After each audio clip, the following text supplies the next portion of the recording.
he took me to his office, where we're at now, and then like I was like, is that who I think it is? Crypto's been around for a long time, right? Since Bitcoin, innovations, then there's Ethereum, there's all these other chains. A native crypto project will be like Bitcoin, Ethereum. All of them has one common thing. They are utility tokens that have no intrinsic value, including Bitcoin, and they basically have no real life value. What we do here is actually a different category. Stablecoin is backed by US dollars, so there's actually real world intrinsic value back in the coins. Like RWA is the next big thing. The adoption of Bitcoin took a decade.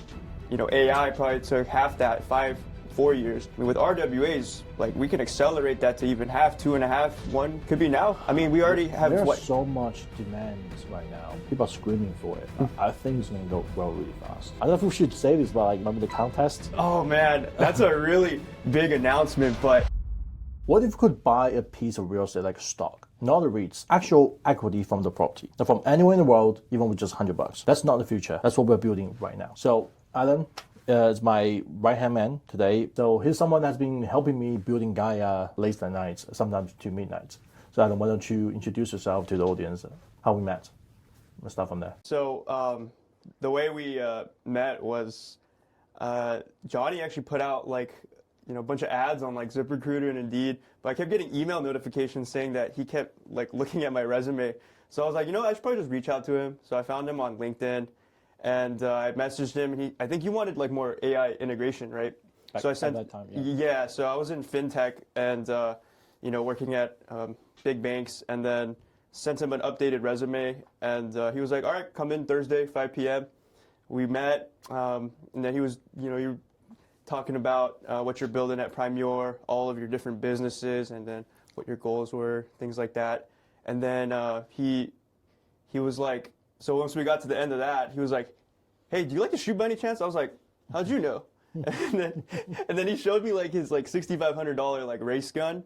And then he took me to his office. No, hold on a second. That's $15,000. $15,000. Yeah, I'm sorry. That's $6,500 another gun. Yeah. Oh, that was a Terran Tactical, right? No, that's $8,000. 8,000? Oh, okay, cool.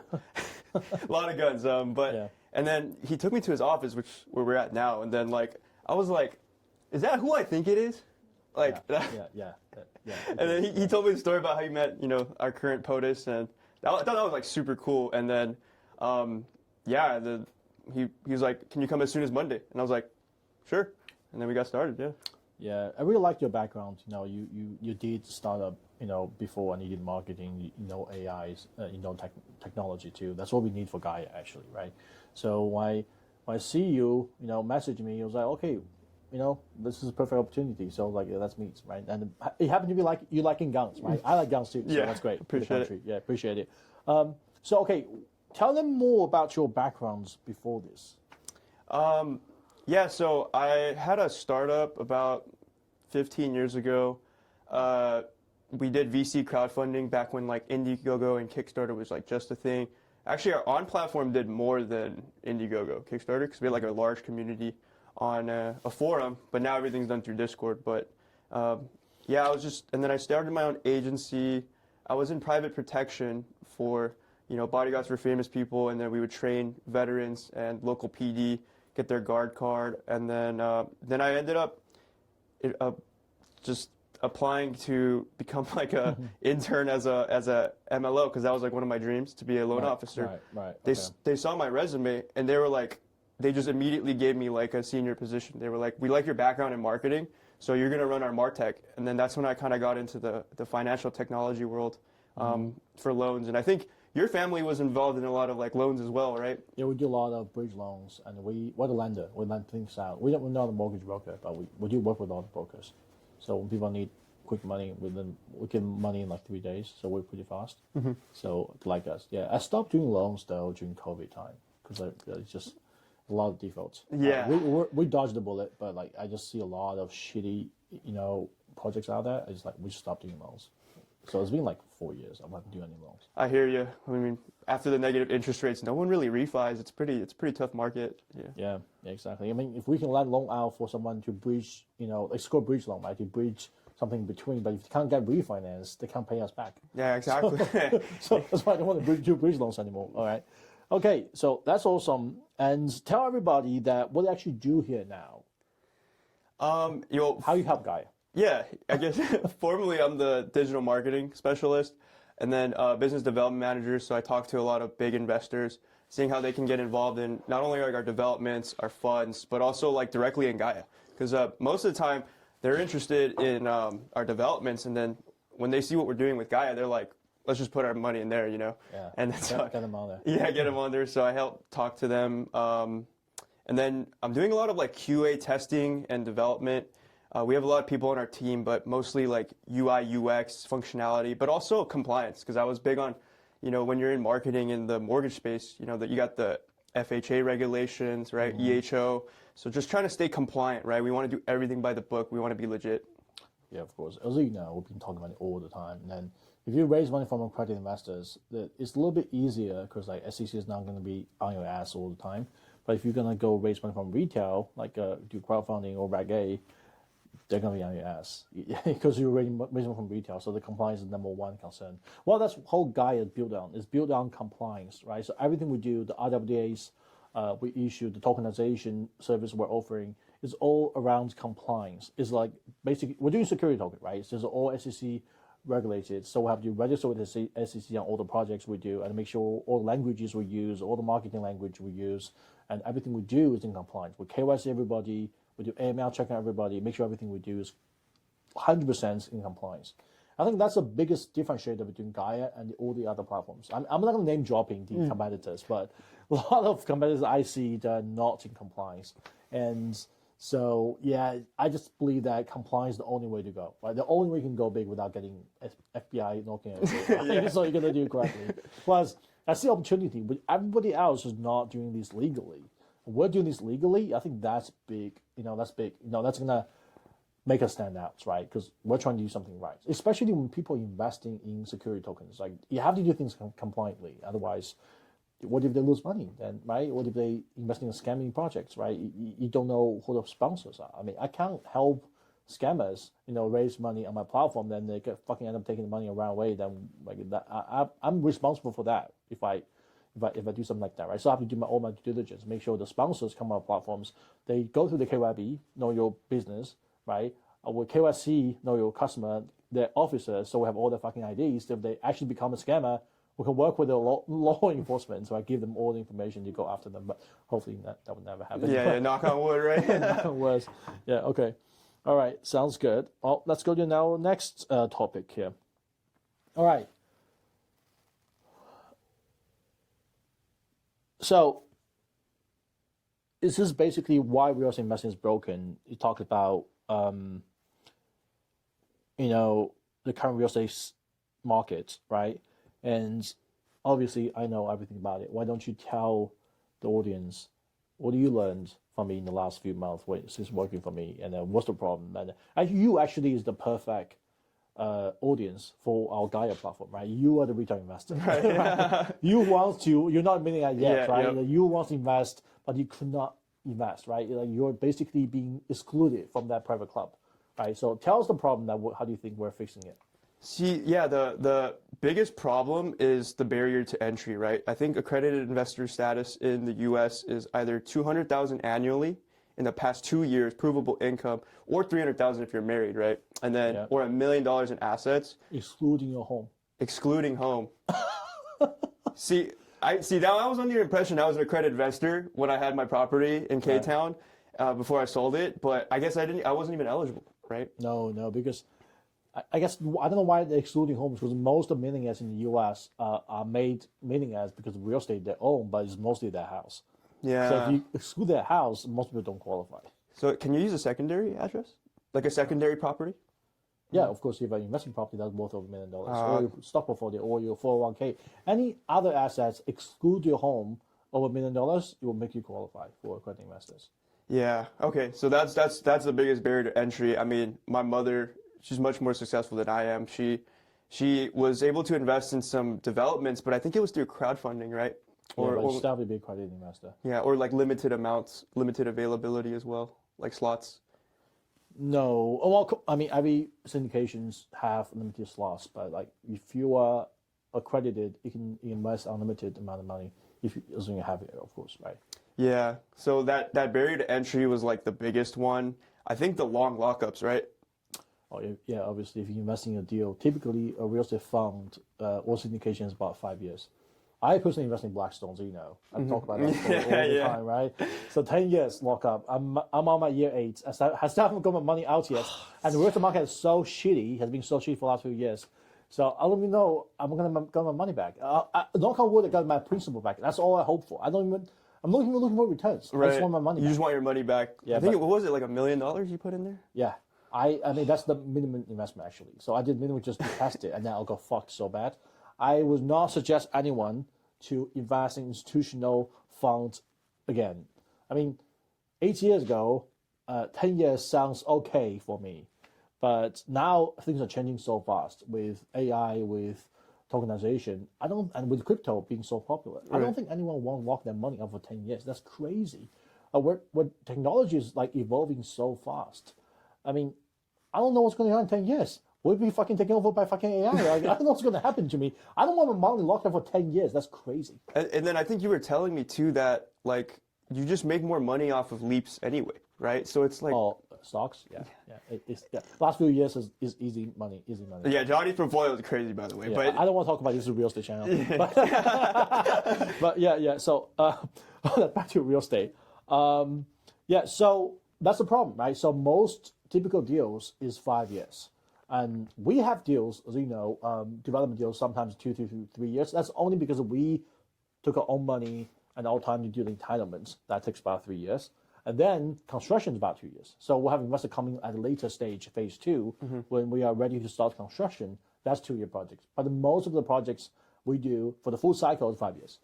So yeah, I don't think anyone want to invest in money and then wait 5 years. If you're a credit investor, you have a lot of money, and you don't mind, you don't care. But obviously, we have a lot of wealthy investors. You know, they invest in real estate because they want the tax saving strategies. So they're okay waiting for a little bit longer time. They don't want to get in and out quickly because of the taxes. Right. But most of the smaller investors we have, and most of the investors I think on GAIA in the future, will be, looking for short-term, more liquidity, better liquidity, right? Short-term investments horizons, like where they can buy and sell quickly.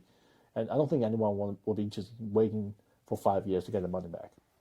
Yeah, I hear you. I mean, they want their annualized return or IRR, but they also want to be able to liquidate if they need to, right? Well, if you can do that with stocks, I mean, it's not 24/7, but you can do 95 and Monday to Friday, right? With crypto, you can do it 24/7. There you go. If you have that flexibility on the other assets, why would you not want that for real estate, right? Real estate is actually best asset, obviously, but it's not tradable for so long, right? And obviously, REITs is tradable, but REITs returns being so shitty.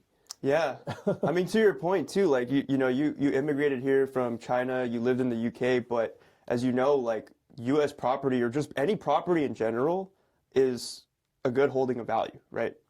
Well, I would say China's not at the moment. UK, it's okay. It depends on where. London's pretty good, but everywhere, no. Everywhere else, no. I wouldn't say so. But U.S., I would say U.S. real estate still holds its value, over the long term. It's still probably the best investment in the world. And the whole world's real estate market put together is over like $600 trillion. Don't quote me on this. But I remember someone on Twitter said something about that. They were like, well, 600 trillion was the 2024 audit, and then I think they revised the audit to 400 trillion. But when you told me, how the fuck they have this big of a fucking inflation on a inflated number on a 400 trillion to 600 trillion dollars? Anyway, it's hundreds of $trillions of real estate market. It's huge, right? So yeah, but I think out of all that, U.S. real estate is the best, and obviously, real estate is just in general is the best asset than anything else, right? So it's better than, it's more stable than crypto, right? You can rent them out. You can live in there yourself. Right? You always appreciate it's a scarcity asset. It's actually one of the assets that's like essential assets. We can't, literally live in the world without real estate. Yeah, that's like our baseline needs, right? Yeah, right. It's like a basic like need, food. Right? Our foods, our crops, the animals all grow from real estate. Our water comes from real estate. We're living in fucking real estate. Yeah. We're working around real estate. Earth, like literally Earth. That's one quote. Some member says, the best investment on Earth is Earth. And that's what real estate is, right? Exactly, right? So it is the best real estate investment. Real estate investment is the best investment on Earth. But the problem has been, like you said, high barrier to entry. and is illiquid. It can't get any analysis, right? And then obviously traditional real estate, the cost to buy them is really, really high, right? For the down payment, you got a mortgage 80%, and then with interest this high right now, nobody can qualify for a mortgage. Yeah. And if you do, you pay 7% interest rate. Oh my God! Even with a VA loan, dude, you're still looking at 6.5, 6. It's ridiculous. Yeah, it's great. Nobody can afford it. No one, right? yeah. Yeah, and then even if you can afford it, you literally just make yourself a slave for the loan for the next 30 years, right? You can't lose your job. You can't travel too much because you got to save to pay for the mortgage. Right, it's just like, and then that's it. Can you believe that right? we're in this era where financial advisors are now advising you to just rent because it's cheaper and you have more like liquidity for your debt to income ratio? Oh, that's yeah, crazy. That we've never heard of that. Think about it. The rent is way cheaper than a mortgage because the mortgage rate is fucking 7% right now, and you have to pay property taxes where you don't pay as a renter, and you have to repair the properties. If you have HOA, you have to pay HOAs. You have to deal with all kind of shit. And the homeowner insurance has skyrocketed because we're in California, the wildfire, the incompetent governments. Yeah. So it costs insurance price to go skyrocket. So we have such a high expense as a property owner. And not to mention, if you have a rental property, the tenants don't pay rent, it's extremely hard to evict them. Because the tenant protection laws here is just ridiculously, favorable to tenants. So as a landlord, you're getting fucked, here in California. And but the renters, you just pay rent, and if you don't pay rent, it's really hard for them to evict you. I've seen so many cases owners took over a year to evict the tenants. The tenant will just leave that for free. For free, yeah. Well, yeah, the credit got ruined at the end, but like they don't really care. Right? Yeah, they're already at that point. Yeah, because 1 year free rent is that they get whatever they get. So it gets a point where you're right, renting is cheaper. And so more people don't want to buy homes anymore, but they're still essential. People still need it. So it's still, if you can't afford to buy, you have to rent somewhere, right? But people buy home also because they want to build equity, right? You build equity, all those, it's pretty hard, take a longer time. But there's one thing that's certain, that's more certain than stocks, than crypto, than anything else, that you will be a millionaire if you hold the property long enough. Right? Isn't that true? If you look at the real estate pricing trend, you always beat inflation over the long term. You're gonna become a millionaire for sure. Yeah. If you hold real estate long enough, right? And your first $500,000 profits when you sell the property is tax free. So there's a lot of benefits on that too, right? Ooh. So for primary residents, if you don't know that, right? So if you bought a home and you sold it and you make money, the first $500,000 is tax free. Only if you're married. If a single is half of that, so $250,000. So there's so many benefits coming from real estate, but it's too expensive, right? But I still think real estate is the best investment on earth. I mean, it's still best investment. So people still have ownership into it. So if you can't afford to buy real estate, or if you don't want to get into this fucking mortgage slave situation where you're forced to pay off your mortgage for like 30 years, otherwise you're going to foreclose on your property, or you don't want to deal with any of this landlording situation, deal with the tenants, whatever, then you still need ownership in real estate to build your wealth, or have a certain way to build wealth. Right. So I think tokenized real estate is going to be the trend, is going to be the future. That's where GAIA actually offers that help, right?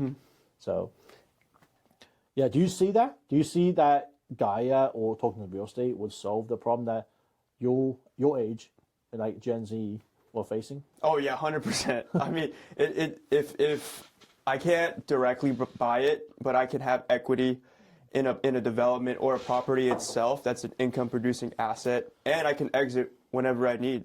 Like, I think that solves a lot of my issues, right? That's all we really want to do is build and grow our wealth, right? Because like my generation, it's so hard to own a home, to start a family, but this is just one of those options that can do that. Yeah, exactly. So I mean, you can still rent and then put the money towards real estate, where you don't have to deal with any of the headaches. You can just let your money grow, right? Yeah. And obviously, you can still invest in stocks and crypto, and just diversify. Put some of the money into safer asset like real estate.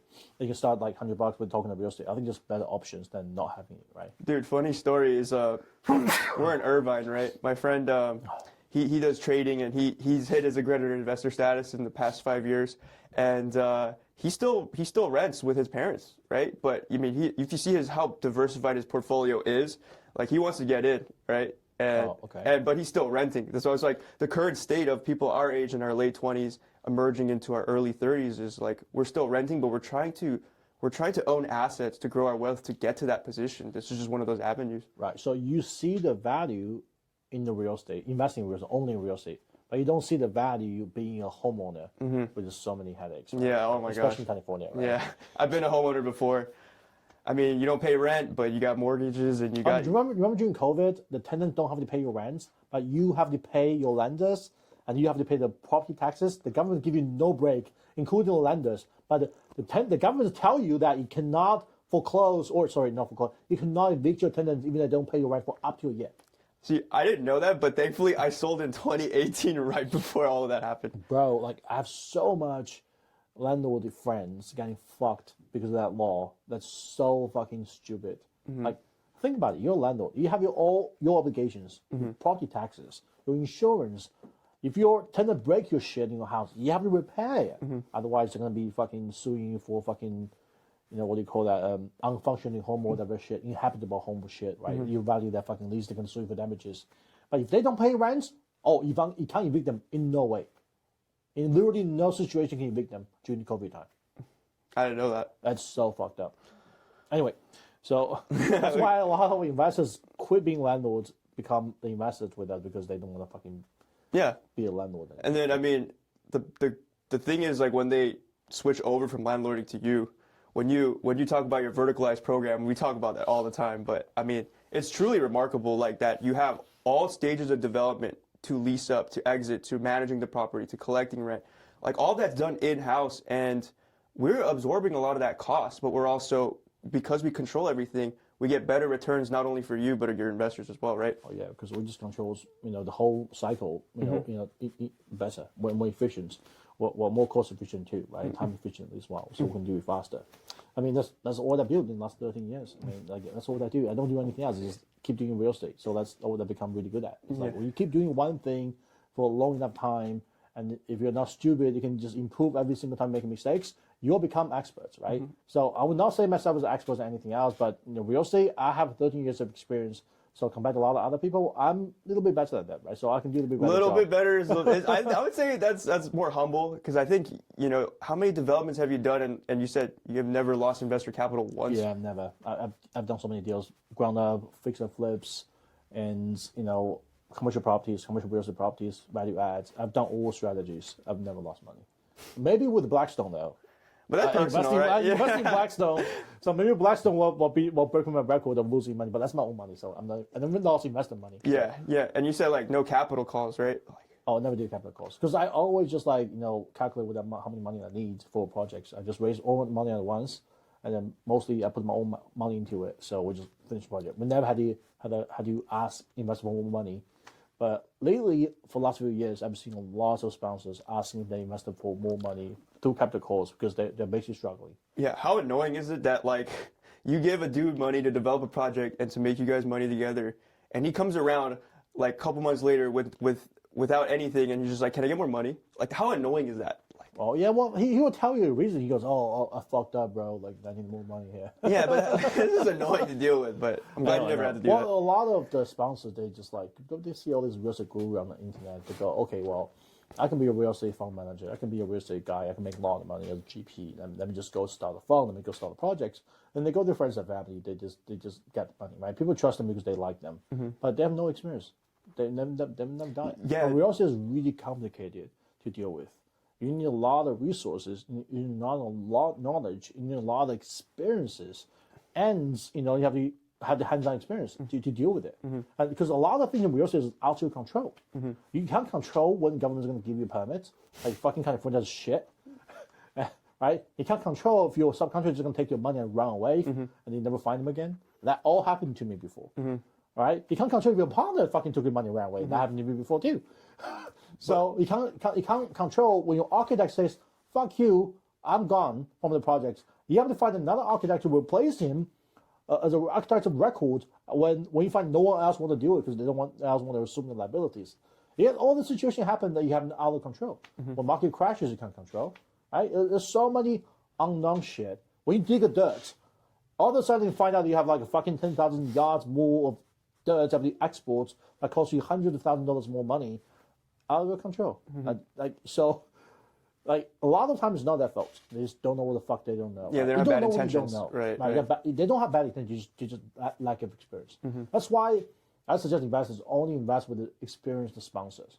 If you are new, you want to get into the game, work for a sponsor, work for an experienced sponsor, work for someone as an employee, get a few years of experience before you start your own fucking shit and fuck your friend's money, right?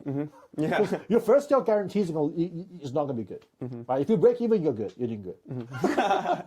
I started as a contractor. I started as a construction guy, managing construction jobs for other people. That's how I learned real estate developments, right? That's how I learned to invest in real estate. I didn't start just investing in real estate by myself, like without any knowledge, right? You got to start somewhere, right? You have to put in the work. Put in the work. You got to have some inside knowledge before you actually do something, right?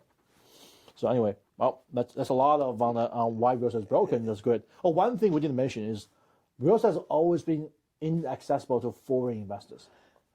That's huge. And it's not even just real estate, it's like stocks too, right? Think about it. Real estate is too expensive. It's really costly to buy and sell real estate because the commissions from brokers like 5%, right? And then not only that, like for foreigners, it's really hard to get a loan. I mean, VA is 0%, right? Is 100% financed. Yeah. For U.S. taxpayers, for the first home is like a 90% or 80% financed. You just put 10% down. Some California used to have a program you can put 0% down. So you don't have to put a lot of money down. You can borrow a big chunk of money, like a majority of the house purchase price can be financed. Although nobody financing right now because rates are so high. But as a foreigner, I've seen the most they finance is at 50%. And it's only if they have a lot of asset. If they don't have a lot of asset, they're probably not going to financing. So the foreigner to come here to buy a home or buy investment property, they have to pay 100% cash, which is really, really difficult. I mean, commercial property, you can probably finance 50% because it's income producing property.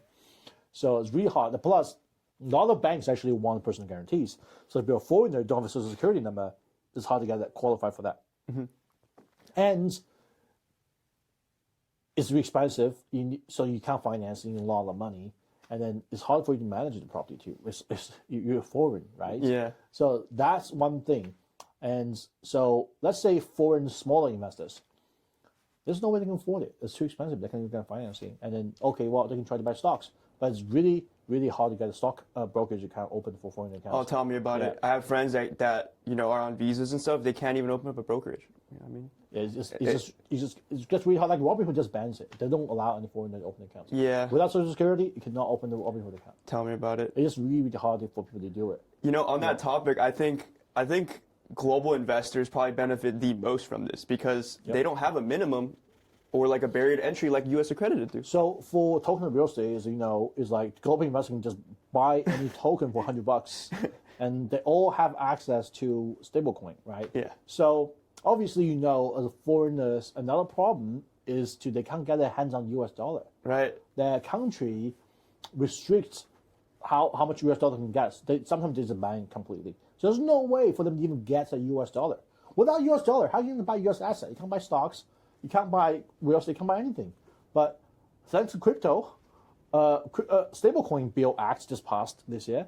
So a lot of countries now start issuing their own stablecoin, which is backed by U.S. dollar. And then USDT and USDC has been popular for a few years already. So anybody almost can get their hands on USDT or USDC, which is a stablecoin backed by US dollar.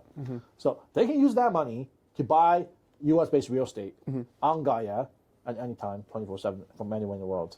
They can now buy a piece of real estate, a piece of a skyscraper for $100. Yeah, and you were telling me too, because I mean, I'm from Korea, and I think South Korea. Let's make it clear.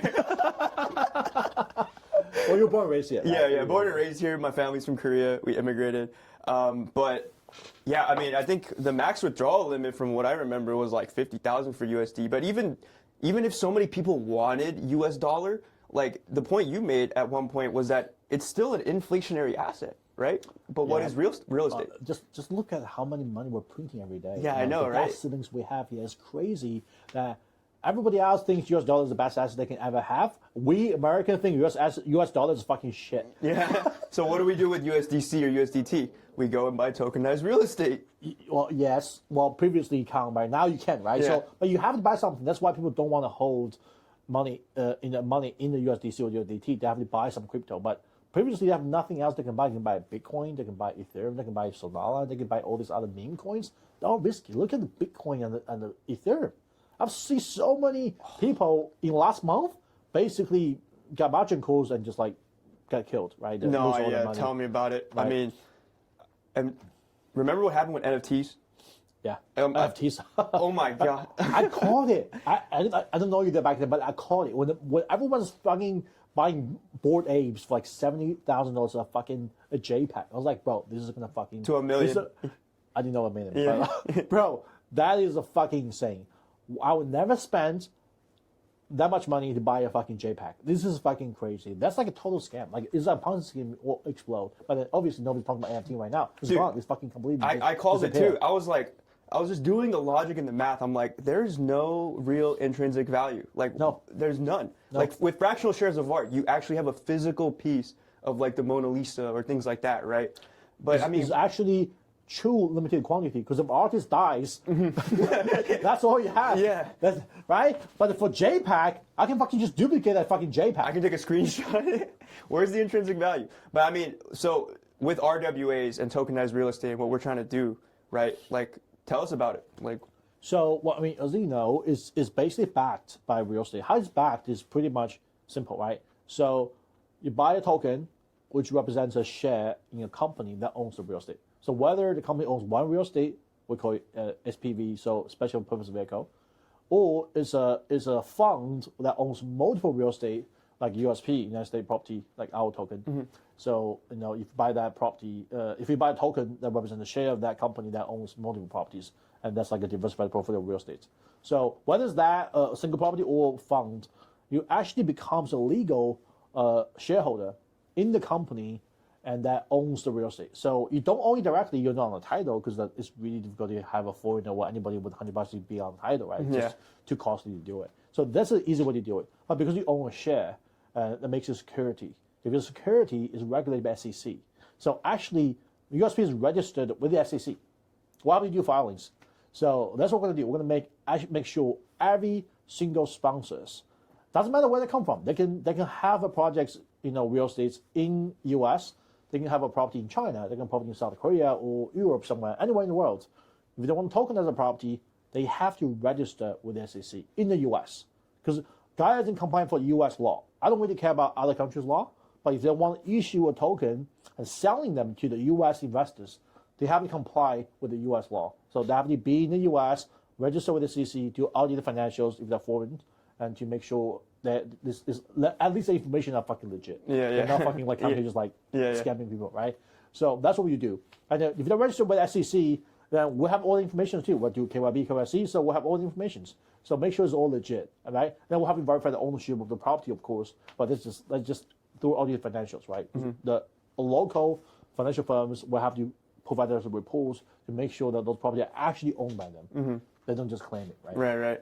That's a funny story, and I hope I don't segue too hard, but man, if you guys got to hear the conversation between me and Johnney, I think I was like one of the biggest skeptic, coming from the mortgage world and compliance. I'm like, so how do we make sure this is compliant? How do we make sure this is compliant? And I'm sure at some point you got annoyed, but I mean, these are questions that consumers are going to ask, right? These are people, users, GPs, LPs, investors, developers, right? People who are looking to raise, like these are the questions people ask. And when you broke it down to me, like, even though I know I asked many times, like it made me that much more confident in what we're building, right? All right, why don't you hit me with the questions? I mean, we can answer all the questions, all the FAQs they have. Okay. Right. So let's see. You wrote this, so. I did. So what do you think are like the common objections to crypto, or at least what we're doing with crypto? And like, how do you answer those objections, right? Like those concerns. Okay, so let's first separate, like, what we do and what is crypto, right? So I don't think we're actually a native crypto projects, right? So crypto's been around for a long time, right? Since Bitcoin, innovations, then there's Ethereum, there's all these other chains. So a native crypto project will be like Bitcoin, Ethereum, or Dogecoin, they fucking Shiba Inu coin, whatever shit. That all of them have one common thing.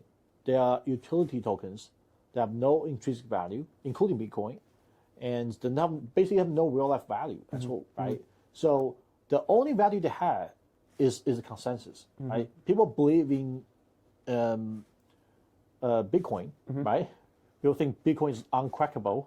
People think Bitcoin is the digital gold. So there's more people want to buy Bitcoin. That makes it valuable because the intangible value of it is basically the consensus making more valuable. So is Ethereum. So is everything else. So is pretty much 99.9% of the cryptocurrencies out there. I don't believe any of that shit, right? So I personally own some Bitcoin, but only it's only 1% of my portfolio, just to diversify. What if you go to millionaire? Right? But I don't really bet on that because what if the quantum computer come out in 3-4 years and just crack Bitcoin? You go to zero already. Yeah, something like that. Yeah, exactly, right? So, but what we do here and stablecoin is actually a different category. So stablecoin is backed by US dollar, so there's actually real world intrinsic value backing the coins. And what we do here is real estate. So it's real estate backed coins. We call it real estate token. And so this is all in the same category called RWAs. So real world assets. So I don't know who came up with that term, but it's been really popular for the last few years. When I first did USP back in 2012, I wrote my white paper in 2021.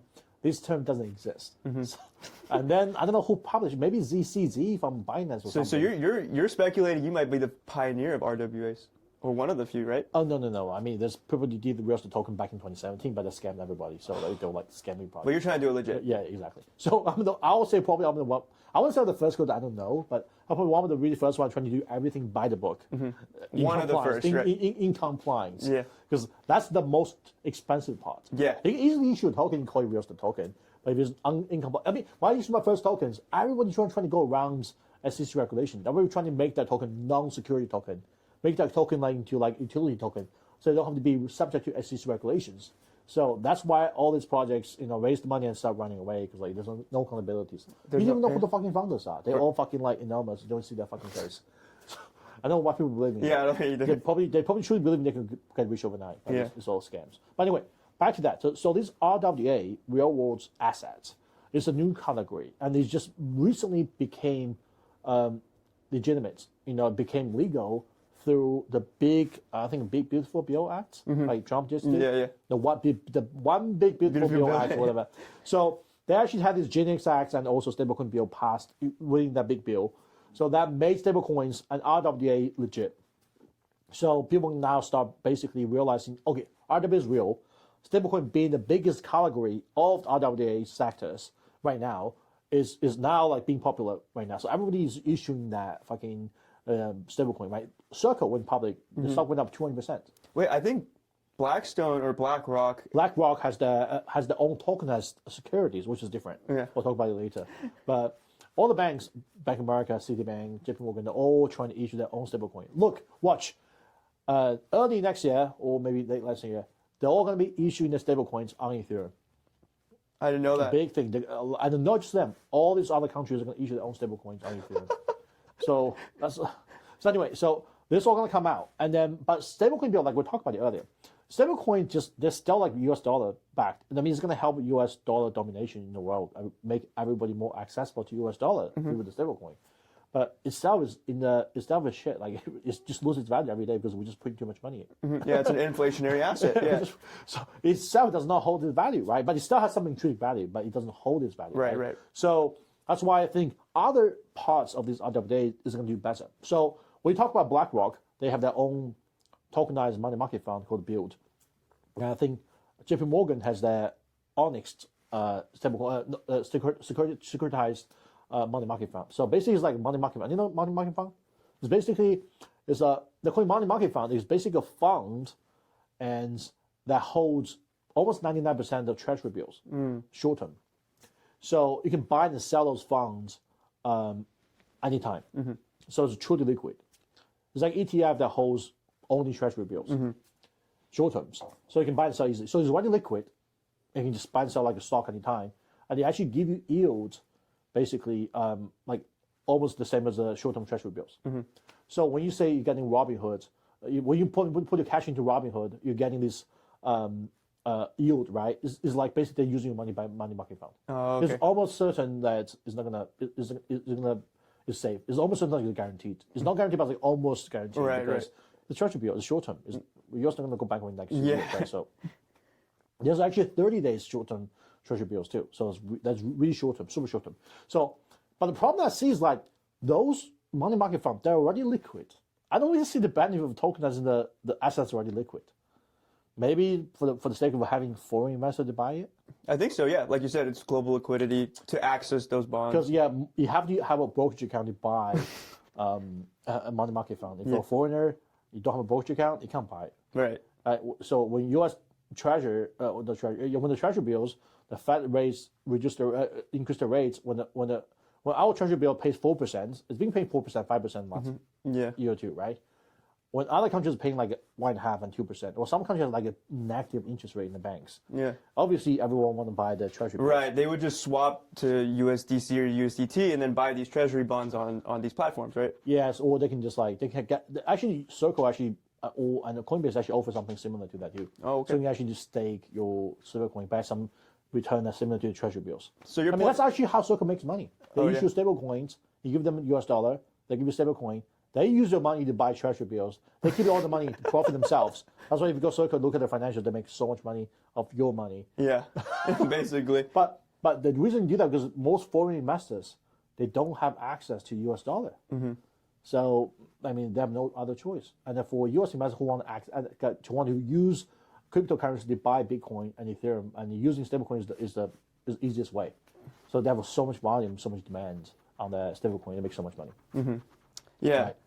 So I mean, anyway, so as I'm saying, like RWA's big category but it's totally different than the meme coins or the other utility coin. I call them security tokens.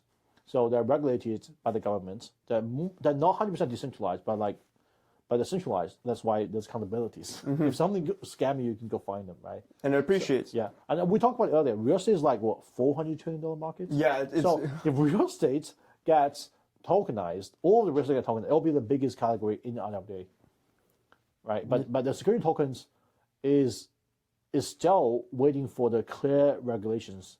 So they have new SEC chair, Paul Atkins. He said tokenized real estate, tokenization is, they call it Project One. So that means it's their priority for their crypto task force to come out with the regulations, how to regulate it. So right now, we, USP and GAIA, use the regulations that was published in 1933. Wow. So oh my God. that was a really old ass law. Yeah. We have to comply. They haven't updated that law for a long time. So it's due to get updated. Hopefully they'll do it to sort of make the compliance cost much lower for our future sponsors, issuer, and for GAIA as well. But right now we're basically having to comply with the law that was written in 1933. And basically KYC, AML, and then obviously credit investors are the only one who can buy this. Yeah. So retail investors cannot buy unless you use other exemptions, which are really, really costly. Yeah. I remember we were doing that breakdown too. Exactly. It can be very costly. Yeah, so, but foreign investors at least now have options to get into U.S. Treasury through tokenized money market funds, tokenized stocks. Robinhood's doing tokenized stocks. Tokenized stocks. Yeah. And tokenized real estate, right? I mean, that's what we're doing here. So that's awesome. Yeah, I mean, to your point, basically, like RWA is the next big thing, right? We had this discussion, like, the adoption of Bitcoin took a decade. AI probably took half that, 4 years. I mean, with RWAs, like, we can accelerate that to even half, 2.5, 1. Could be now. I mean, we already have there's so much demand right now. People are screaming for it. I think it's going to grow really fast. And institutional players are normally the one that come later, but now they're actually leading the whole fucking revolution. This time, they're actually the first one, tokenize their own assets. Yeah. So that gives a really strong signals. They believe in it, right? So normally, look at Bitcoin. It's a retail investor who first adopted Bitcoin. They waited 15, 20 years to adopt Bitcoin. But this time around, they're the one leading the adoptions of the RWAs. So you can see that. That's a strong signal to see how strong they believe into it. And our President Trump, he's tokenizing his real estate. You see all the news, right?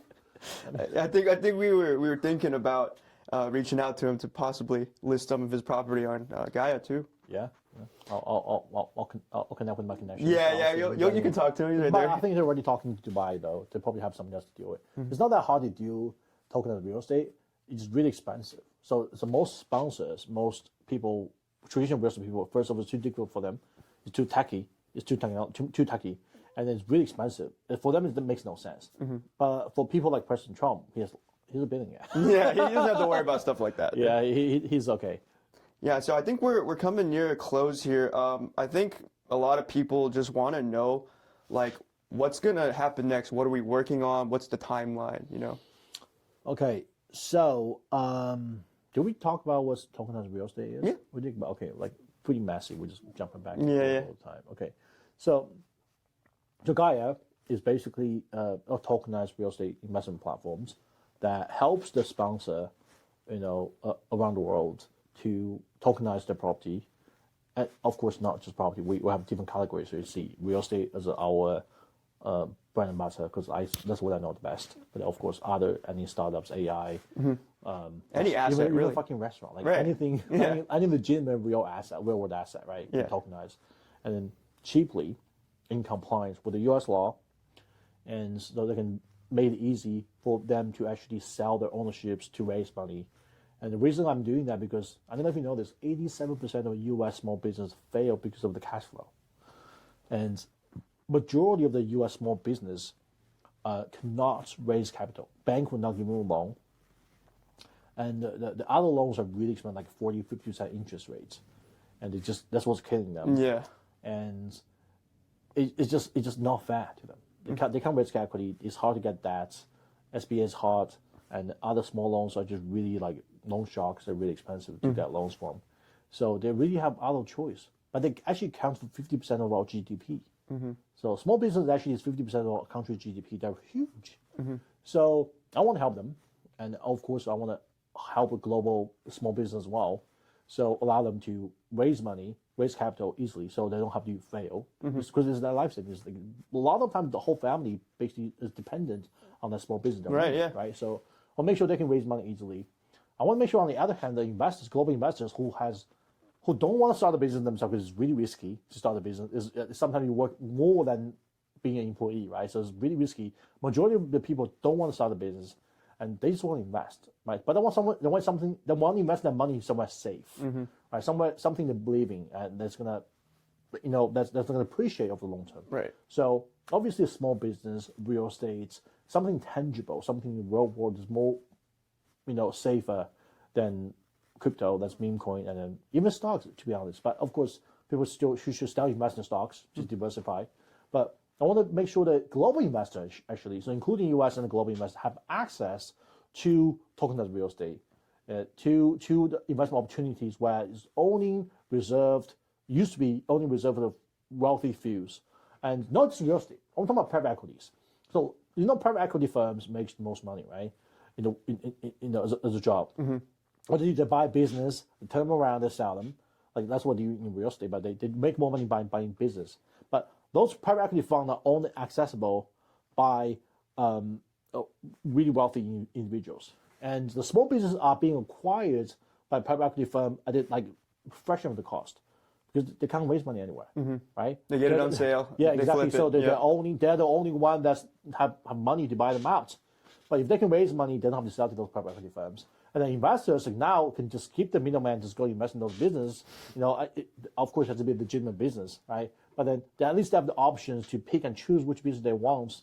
Investors can now do their own due diligence and find out the properties they like, and just buy the token that represents the share of the company, and then just hold it, right? And of course, in the GAIA, there's multiple ways to make money. You can actually invest in tokens and sell them, at any time, and make profits on the secondary markets, or you can sell peer-to-peer, or you can gift that to your friends and family anywhere in the world. You can actually wait for them to give you distributions. So if you invest in real estate or anything else, there's rental incomes that will give you the distributions via smart contract directly into your wallet. Or if you want to wire it, you can do that too. And you can stake it, and the reward as participations in the communities. There's actual reward you can earn as well, and then there's buybacks, right? Yeah. So we have the buybacks, and I don't know if we should say this, but remember the contest? We'll talk about it. Oh man, that's a really big announcement. But I mean, we came up with this idea of. You want to talk about it right now? Yeah, I mean, because you were talking about we can now directly manage our own funds, diversify our own portfolio in businesses, in real estate. So the idea was, And now this is not actually on how much money you make, but it's actually on your performance percentage-wise, right? Because, right? Yeah. So we're giving away a Tesla or X amount of cash over, I think, however many quarters of reports, right? Whatever you have in your portfolio, whoever has the highest percentage gains over those 2 quarters, 2 to 3 quarters, would actually win a Tesla. So I want to put a disclaimer on that. This is something in discussion. We haven't decided when to do it yet. We're working out the logistics, yeah. So we're having to work out the logistics. That's going to be released later on. So basically, it's going to be a contest with the leaderboard, like so you can gamify it basically, where investors who buys and sells the tokens, whatever the tokens they want for themselves, just pick their own tokens. There's no way I'm going to influence them buying anything, but we measure the return on investments based on percentage, not by how much they invested, based on percentage of return on investments, the performance every quarter, and we pick a winner, on every quarter. Right? It may be a few winners, but maybe the one winner. Then they'll get prizes. Or eventually, we'll give a Tesla away. Yeah, or maybe a Cybertruck, or maybe something bigger. It depends on how big we grow. I mean, the bigger GAIA grow, the more cash we have, then more we can pay out, right? Yeah. Maybe eventually we'll give away a Lamborghini. Yeah. I mean, you had 2, right? You got one more to give. I got 3. I got 2 Rolls Royce too, but I'm not giving away mine. No. If a guy makes enough money, we'll buy a Lamborghini or give away a Lamborghini in the future. Nothing is guaranteed. But it just really depends on how many people participate in this contest, right? So basically, yeah, I think that's going to be exciting for investors. No, I think so too. So think about it. You're investing $700. Yeah. You go buy 10 properties. It costs you $1,000. Yeah, it's not very much. Right? And if you are a really good investor, you make most money percentage-wise. You can win a freaking Tesla. That's worth like 30 grand. Yeah. I think I like the best point of that I was making too is like when we were designing it was like it has to be percentage gains. Doesn't matter if you have $1 million, you could beat that millionaire if you had a couple $1,000 if you chose right. If you chose it right. I want to be fair. I want everybody has a fair chance to win the contest, not just for the it's not for the rich people to get rich, right? Exactly. I mean the whole point of GAIA is to we call it right democratizing real estate. Yeah, democratize real estate. So to make people everybody be able to invest in real estate, right? Take ownership. I mean, ownership is the only way to build wealth. Right. Right. So we're trying to have people be able to own real estate, right? So that's kind of goal here. So everything we do should be like, make sure everybody have a fast chance to win. Right? So, well, there's other contests too. Sponsors can do their own contest. Yeah, sponsors can do their own contests too, which I love. There's other thing we're discussing as well, but it's just. Wait, if you guys have any good ideas, submit to us. Yeah, I know. We just made our Discord I think 30 minutes ago. Last I checked. Already 100 new members. They saw my Loom. I taught them how to invest on our platform right now using the Sepolia test network.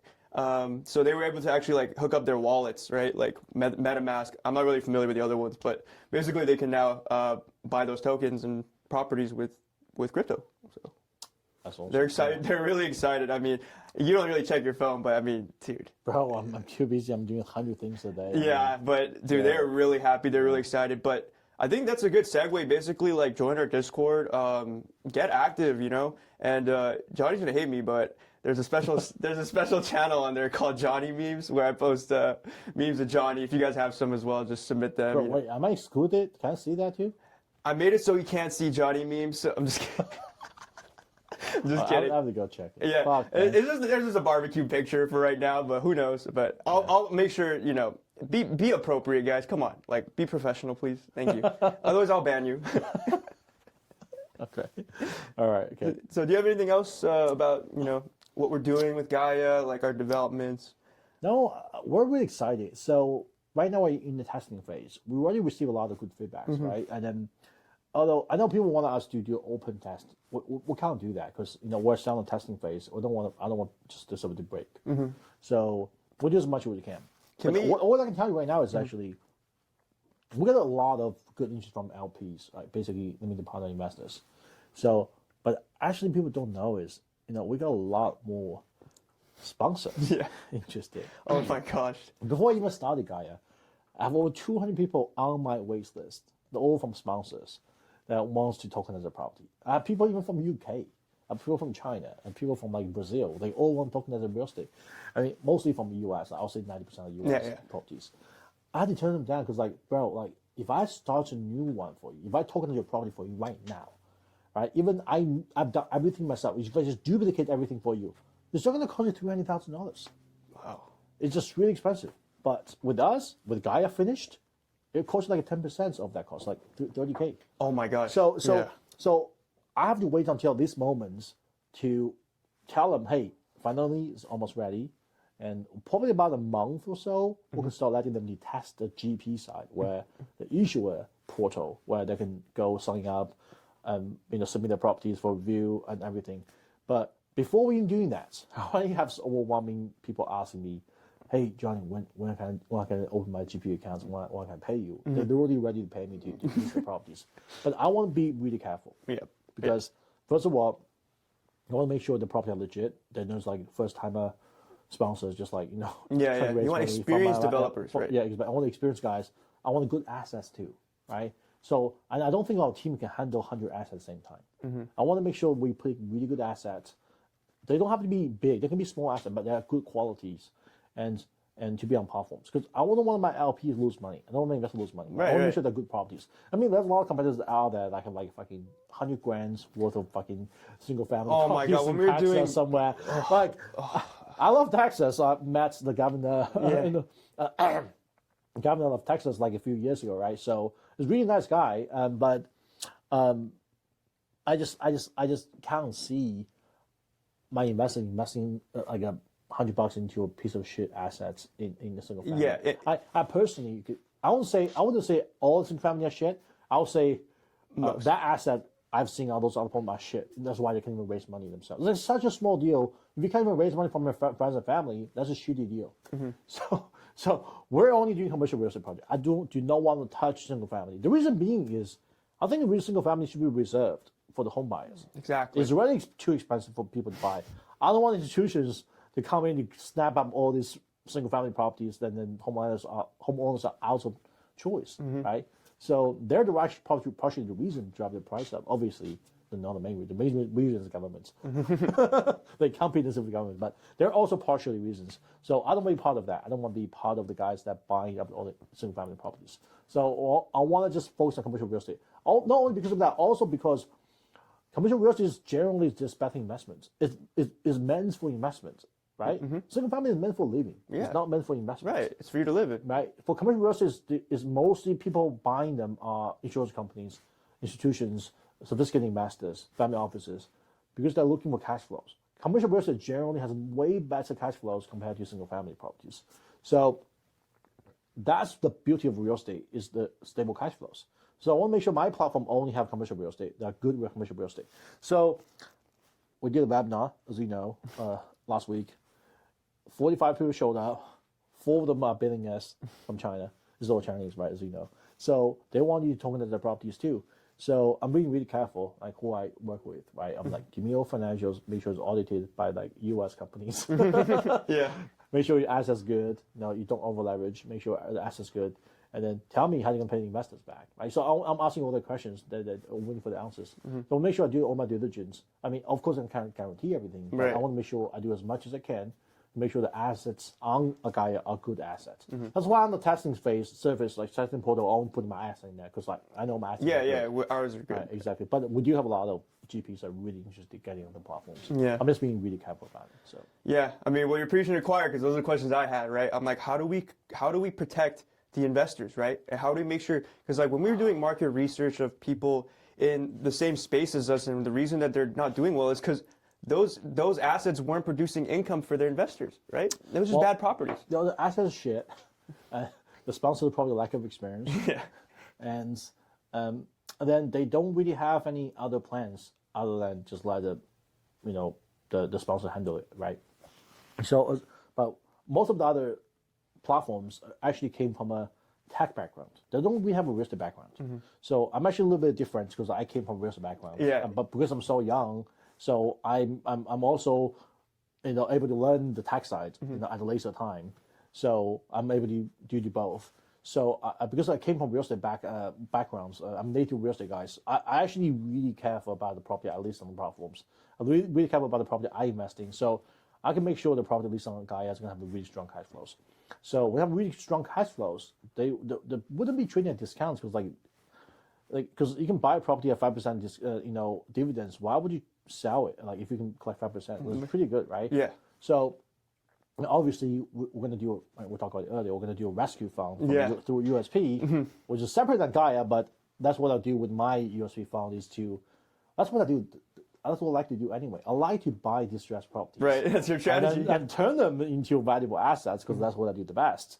So actually it works both ways where if any projects on GAIA become, insolvent and because the sponsor either fucked up or just bad timing, yeah. Whatever happens, at least I know the assets are good assets because we pick them. So my rescue fund can go there, buy them at a huge discounts at the cost of the GP, because the GP will lose all that equity, obviously. Then we'll probably buy the assets really cheap. Then we'll go to the lender and goes, hey, Mr. Lender, I'll pay you 60 cents on a dollar, right, to buy your notes from you. They'll probably say yes. The lender, the bank will probably just say, take the loss. 60 is better than zero. Exactly. Write off the shit, and then we'll probably be able to buy the assets, wipe out the GPs. I don't want to do that, but it's the rescue fund, the last resort to put in my investors. Wipe out GPs, discount with the lenders, and then I'll be able to buy assets really cheap. Then I'll make sure I do everything I can to revive the assets, to turn them back into a premium assets, and then refinance or sell, then to pay back the LPs that invested in the property. That would be my first priority, is to pay back the investors. Obviously, it's not my responsibility, but I want to do that. First of all, I can make money to do that. Secondly, I can make my LPs their money back if they happen to invest in bad deals on my platform. I feel like I have the obligations to help them out, right? So that's what I feel like I have to do. I don't think GP like to hear that, right? I don't think GP wants to list on a platform where the owner of the platform is looking at buying them at discounts and buying them out. But that's on them though, right? They got to be accountable. If they're failure, it's their fault. Yeah, right? it's like you got to be accountable at least. But if anything, I think that's something they want to hear because at least they have an insurance policy. If God forbid something bad happens, at least their LPs are going to be safe, right? Yes. I mean, that's what I would do. I mean, I don't want that to happen there. Knock on wood. Yeah, I know. But we need contingencies, guys. I hate having to go through these like pessimistic scenarios, but we have to put these contingencies in place to protect investors. Yeah, and that's all we really talk about these days. Exactly. But I mean, I'll say that all investments involve risk, so everyone have to do their own due diligence. Right? Yep. We're just doing everything we can. I mean, the best we can to deal with. But we can't control the markets, right? And what if we don't have money left? Rescue fund. We can't save every project. Right. We can't save everyone, but let's make sure there's no one to save. Exactly. Right. Exactly. So try to prevent it from even happening. Right. So I don't know if it's bad to say this, but I'm always look at the risk before the rewards. So I'm always saying, okay, what can go wrong in the projects, especially in real estate, everything can go wrong. What does Warren Buffett say? Yeah. Well, okay, his quote, right? His investment rule number 1 is never lose money. Investment rule number 2 is never forget rule number 1, right? So that's his rule, right? I'm a big believer of Warren Buffett. So my company investments, the first thing I look at is like don't lose money. Just look at all the risk first. Yeah, right? To make money, you got to make sure you don't lose money. Exactly. That's why real estate I think is the best because it's hard to lose money. You can't buy real estate and just drops half the value overnight. It doesn't fucking happen, right? It does happen in crypto. Yeah, it happens. It drops 80% value overnight. Happens in freaking. And you sleep. Happens for Bored Apes and NFTs, right? Oh yeah, it drops 100%. Yeah, but not in real estate. Yeah, and then stocks too. Literally, the stock can just drop a lot of value. Remember I had Luckin? Oh my gosh. Oh yeah. Sorry to Luckin holders, guys. Oh my god. Yesterday, the stock market dropped a lot. Right, $1 trillion was wiped out. Not our stock. Yeah, our stock is doing pretty good. Yeah. Thanks to the shareholders. I think that's pretty much it. Is there anything else you want to talk about? No, I think that's it. This is great. If there's more you guys want to hear, let us know. We're gonna do another one, then just talk more about it. Yeah, honestly, leave us your feedback. Any comment. We're super responsive. We'll reply to all your comments. You can message us on Discord too, right? I mean, Alan's way more responsible. Yeah, don't message him, please. Message me, guys, and I'll make sure that it's not stupid, so that if he needs to hear it, he'll hear it. I'll try my best to respond to everyone, but I'm running a lot of things. I'm sorry, guys. Yeah, he's super busy, by the way. We couldn't shoot this podcast until 6:20, by the way, guys. This is after business operations are over. So Okay. All right. Okay. Thank you guys. Appreciate it. All right. Thank you, you. Evan. All right.